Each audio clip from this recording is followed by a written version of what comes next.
In this video, I'm going to show you how to pay your rent using Deferit and split the cost into manageable, interest-free payments. It's a great option if you're short on cash but still want to stay on top of your rent.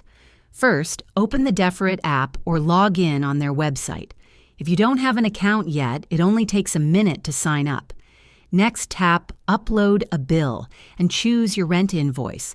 Make sure the document clearly shows your name, the landlord's or agency's name, and the total amount due. Once uploaded, Deferit will review it and let you know if it's approved. If it is, you'll pay the first installment up front, and Deferit will send the full rent amount directly to your landlord or rental company. The remaining 3 payments will be auto-charged every 2 weeks, completely interest-free as long as you stick to the schedule. If this video helped you pay your rent using Deferit, please like and subscribe for more smart budgeting tips. Thanks for watching.